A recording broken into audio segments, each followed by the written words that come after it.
सर्वेभ्यो नमो नमः। मैं आपका दोस्त साहिल, आप देख रहे हैं अपना YouTube channel speaking in Sanskrit. आज का हमारा विषय है कि मैंने यूट्यूब चैनल क्यों बनाया। क्योंकि दोस्तों आप जानते हैं कि संस्कृत की वर्तमान में पूरे वर्ल्ड में क्या स्थिति है।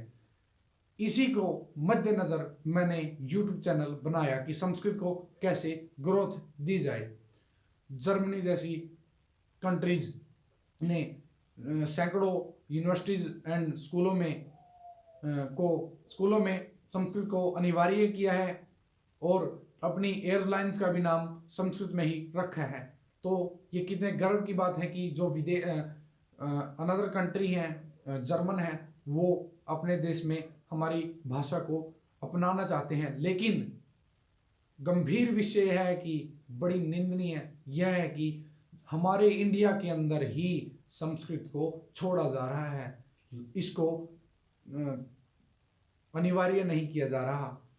लोग इसे एक तुच्छ भाषा समझते हैं। लोग सोचते हैं कि इसके अंदर रखा क्या है, ये तो केवल ब्राह्मणों की भाषा है। लेकिन दोस्तों ऐसा कुछ नहीं है, यह सभी की भाषा है। जो भी इसे बोलना चाहे ये सभी की भाषा स्वतंत्र है। ये कोई ऐसा नहीं है कि ये केवल ब्राह्मणों की भाषा है, ये हमारी सभी की भाषा है। तो दोस्तों मैंने YouTube चैनल क्यों बनाया, अब हम शुरू करते हैं। दोस्तों आप जानते हैं कि वर्ल्ड में संस्कृत की बहुत ही दयनीय स्थिति है। इंडिया विश्व गुरु कहलाने की बजाय एक संस्कृत को तुच्छ भाषा यहाँ पर समझा जाता है। बच्चे जो है यूनिवर्सिटीज़, कॉलेज एंड स्कूलों में इसको छोड़ते जा रहे हैं। सोचते हैं कि क्या करेंगे, ये तो ब्राह्मणों की भाषा है, इसमें जॉब नहीं है, ये नहीं है। आपको मैं बता देना चाहता हूँ कि सबसे ज़्यादा अगर रोजगार के अवसर हैं तो वो है संस्कृत के अंदर। आपको इतने अवसर कहीं भी नहीं मिलेंगे दोस्तों। हमारे इंडिया के अंदर कर्नाटक राज्य है, प्रांत कर्नाटक के अंदर एक ऐसा गांव है जो पूर्ण रूप से स्पीकिंग इन संस्कृत बोलता है। वो पूरे दिन अपने आचार व्यवहार में सुबह से लेकर शाम तक संस्कृत बोलते हैं। संस्कृत बोलते हुए उठते हैं, उठते हुए बोलते हुए सो जाते हैं दोस्तों। तो हमें ऐसे राज्य का निर्माण करना है। हम चाहेंगे कि हमारा पूरा इंडिया स्पीकिंग इन संस्कृत बोले, तो एक कितने बड़े गर्व की बात होगी कि हम सभी स्पीकिंग इन संस्कृत बोलते हैं दोस्तों। ऐसा कुछ नहीं है। कुछ लोगों का यह भी मानना है कि जो हमारे साउथ के राज्य हैं, तमिल, केरला, कर्नाटक, महाराष्ट्र, आंध्र, तेलंगाना, कि ये राज्य सिर्फ और सिर्फ इंग्लिश को ही अपनी मदर टंग बनाना चाहते हैं। ऐसा कुछ नहीं है दोस्तों। ये भी संस्कृत को अपनी मदर टंग बनाने में सहमत हैं। तमिल, केरला, कर्नाटक, महाराष्ट्र, आंध्र प्रदेश, तेलंगाना, ये सभी सहमत है कि संस्कृत अगर मातृभाषा इंडिया की हो जाती है तो ये भी सहमत है। तो मैं दोस्तों आपसे निवेदन करूंगा कि आप ज़्यादा से ज़्यादा मेरे यूट्यूब चैनल को लाइक करें, शेयर करें, सब्सक्राइब करें। आप मेरी वीडियो को एक बार अवश्य देखें, आपके बहुत काम आएगी दोस्तों।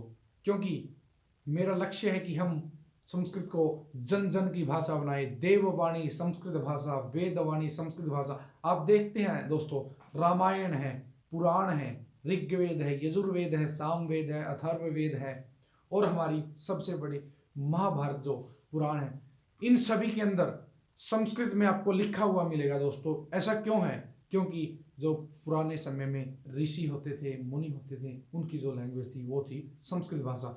हम इसको दोस्तों छोड़ते जा रहे हैं। सोचते हैं कि इसमें कुछ नहीं है, स्पीकिंग इन इंग्लिश है जो कुछ है। जिसको स्पीकिंग इन इंग्लिश आती है वो किसी भी अनदर कंट्री में जाकर अपना वर्क कर सकता है, जॉब कर सकता है। ऐसा नहीं है दोस्तों। सबसे ज़्यादा अगर रोजगार के अवसर हैं तो वो है दोस्तों संस्कृत में। स्पीकिंग इन संस्कृत बोलने वाला वर्ल्ड में कहीं भी जा सकता है, ऐसा कुछ नहीं है। अमेरिका की नासा कंपनी ने तो यह भी माना है कि कंप्यूटर के लिए उपयुक्त भाषा है तो केवल और केवल संस्कृत में, क्योंकि इसके अंदर इतने वर्ड हैं कि बहुत अधिक वर्ड हैं दोस्तों। फिनिश होने का तो मतलब नाम ही नहीं आता, बहुत ज़्यादा वर्ड हैं इसके अंदर। बल्कि अनदर जो लैंग्वेज है, इंग्लिश है, हिंदी है, इनके अंदर बहुत ही सीमित वर्ड है। अरबी है, फारसी है, उर्दू है, जो भी है, इनके अंदर सीमित वर्ड है। ये सभी भाषाएं इंग्लिश से ही निकली हैं, संस्कृत से ही निकली हैं दोस्तों। मैं आपको बता देना चाहता हूँ संस्कृत आज की भाषा नहीं है, हमारी प्राचीन भाषा है। तो दोस्तों मेरा आपसे यही निवेदन है कि आप मेरे यूट्यूब चैनल को ज़्यादा से ज़्यादा सब्सक्राइब करें, लाइक करें, शेयर करें। तो मेरा यही दोस्तों लक्ष्य है कि मैं मेरे यूट्यूब चैनल के सभी सब्सक्राइबर्स को ज़्यादा से ज़्यादा स्पीकिंग इन संस्कृत सिखाऊं और उनके रोजगार के अवसर उत्पन्न हों। मैं आपको संस्कृत व्याकरण भी सिखाऊंगा, संस्कृत स्पीकिंग भी सिखाऊंगा और संस्कृत में आचार व्यवहार भी सिखाऊंगा, अपना परिचय देना भी सिखाऊंगा। जितना भी है दोस्तों, मैं तकरीबन 100% संस्कृत को क्लियर करने की कोशिश करूंगा। तो दोस्तों आपने समझा कि मेरा उद्देश्य क्या है। मेरा उद्देश्य यही है कि संस्कृत जन भाषा, संस्कृत भाषा देववाणी, संस्कृत भाषा वेदवाणी, संस्कृत भाषा सरला भाषा, संस्कृत भाषा वेदवाणी, संस्कृत भाषा। तो दोस्तों आपका बहुत बहुत धन्यवाद मेरी वीडियो देखने के लिए। आप ज़्यादा से ज़्यादा मेरे यूट्यूब चैनल को लाइक करें, शेयर करें एंड सब्सक्राइब करें और बेल आइकन दबाना न भूलें। आपसे मेरा निवेदन कि जो भी संस्कृत प्रेमी है, अनुरागी है, उस तक यह वीडियो अवश्य पहुंचाएं। ये कोई कंपलसरी नहीं है कि जिसको संस्कृत सीखनी है वही मेरी वीडियो देखे। ये एक आचार व्यवहार की भाषा है। आप कहीं बाहर चले जाते हैं तो बोलते हैं, ऐसा नहीं है कि देखो ये तो संस्कृत में बोल रहा है। उसकी तरफ आँख मतलब एक जैसे कि एक ज्ञानी की तरह उसकी तरफ देखा जाता है। अब ऐसा कुछ नहीं है कि ये तो एक तुच्छ भाषा को अपने वार्तालाप में यूज कर रहा है। अब उसको बहुत ही अच्छे तरीके से हमारे समाज में देखा जाता है। धन्यवाद दोस्तों।